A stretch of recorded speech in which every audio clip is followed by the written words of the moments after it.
नमस्कार। Stock market course for beginners के third lecture में आपका स्वागत है। तो पहले दो लेक्चर में हमने इन्वेस्टमेंट के बेसिक्स के बारे में समझा और आज के इस लेक्चर से हम स्टॉक मार्केट की तरफ बढ़ेंगे। तो हम स्टॉक मार्केट को एक बहुत ही बेहतरीन एग्जाम्पल की मदद से समझेंगे और एकदम शुरुआत से समझेंगे ताकि आपके सारे बेसिक डाउट्स क्लियर हो जाए।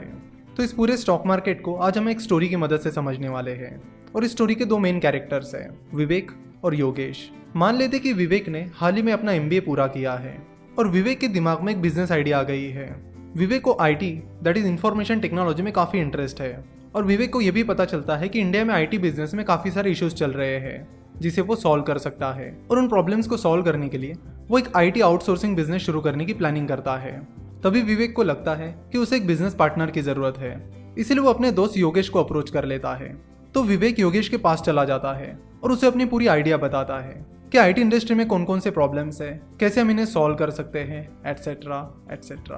अब ये जो योगेश है वो एक IT प्रोफेशनल है जिसे IT इंडस्ट्री का अच्छा खासा एक्सपीरियंस है, तो उसे विवेक की आइडिया अच्छी लगती है और फिर वो एक पूरा बिजनेस प्लान बनाते हैं कि कैसे वो इस कंपनी को शुरू करेंगे, कैसे वो कस्टमर्स को सर्व करेंगे, उनके क्या प्रोडक्ट्स रहेंगे, क्या सर्विसेज रहेंगे, एटसेट्रा।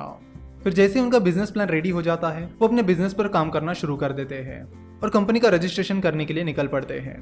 कंपनी का रजिस्ट्रेशन करने के लिए वो एक CA को कांटेक्ट करते हैं और जनरल कंसल्टेंसी प्राइवेट लिमिटेड नाम से अपनी कंपनी फॉर्म कर लेते हैं।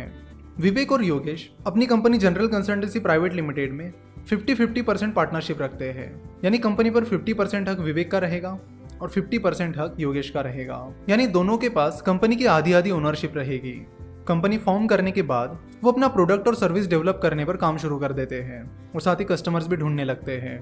योगेश को IT इंडस्ट्री में अच्छा खासा एक्सपीरियंस है, जिसकी वजह से योगेश के IT इंडस्ट्री में अच्छे खासे कॉन्टैक्ट्स थे, जिसके चलते जनरल कंसल्टेंसी को अपने शुरुआत के कुछ क्लाइंट्स मिल जाते हैं और उनका बिजनेस चलने लगता है।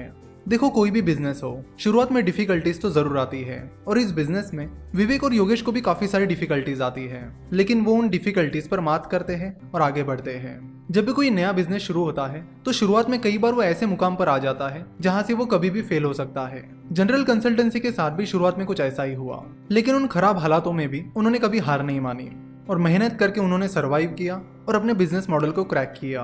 तो शुरुआत के कुछ स्ट्रगल्स के बाद उनका बिजनेस अच्छा खासा चलने लगा, जनरल कंसल्टेंसी को अच्छा खासा रिवेन्यू भी आने लगा, तो उन्होंने अपना बिजनेस मॉडल भी क्रैक कर लिया और उनको रिवेन्यू भी आने लगा। नाउ विवेक और योगेश को लगा कि यहाँ से उन्हें बिजनेस बढ़ाने की जरूरत है, जिसके लिए उन्हें पैसों की जरूरत पड़ेगी। विवेक और योगेश चाहते थे कि वो अच्छे खासे सॉफ्टवेयर प्रोडक्ट्स डेवलप कर पाए ताकि वो अच्छे और ज्यादा से ज्यादा क्लाइंट्स को अट्रैक्ट कर पाए, और इन प्रोडक्ट्स को डेवलप करने के लिए उन्हें जरूरत थी पैसों की। नाउ अब पैसा कहाँ से आएगा? विवेक और योगेश के पास तो कोई सेविंग नहीं थी।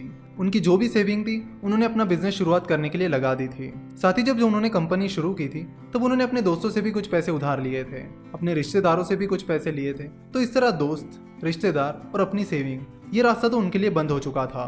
तो अपने बिजनेस की फंडिंग के लिए वो कुछ और रास्तों की तलाश कर रहे थे। तो विवेक और योगेश ने देखा कि वो कहाँ कहाँ से पैसा उठा सकते हैं।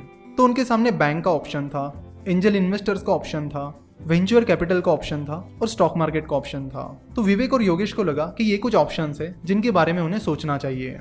तो विवेक और योगेश ने जिन 4 ऑप्शंस के बारे में सोचा वो 2 कैटेगरीज में बढ़ते हैं, डेट फाइनेंसिंग और इक्विटी फाइनेंसिंग। चलो तो समझते हैं कि ये डेट फाइनेंसिंग और इक्विटी फाइनेंसिंग क्या होती है। बैंक एक डेट फाइनेंसिंग का ऑप्शन है। जब कोई कंपनी बैंक से लोन लेती है तो उसे वो पैसा ब्याज यानी इंटरेस्ट के साथ वापस करना होता है, तो बैंक से लिया हुआ कर्ज डेट फाइनेंसिंग में आता है। अब बात करते हैं इक्विटी फाइनेंसिंग की। जब कोई कंपनी इक्विटी फाइनेंसिंग से पैसा उठाती है तो वो पैसा कंपनी को वापस नहीं करना होता। For example angel investing, venture capital, stock market, ये सारे इक्विटी फाइनेंसिंग के तरीके हैं। तो जब कोई एंजल इन्वेस्टर किसी स्टार्टअप में इन्वेस्ट करता है तो उस स्टार्टअप को, उस एंजल इन्वेस्टर को उसका पैसा रिटर्न नहीं करना होता। तो उस एंजल इन्वेस्टर ने इन्वेस्ट किए हुए पैसों के बदले में कंपनी को उन्हें कंपनी में ओनरशिप देनी होती है, यानी भागीदारी देनी होती है। तो विवेक और योगेश के पास 2 ऑप्शंस थे, डेट फाइनेंसिंग या इक्विटी फाइनेंसिंग।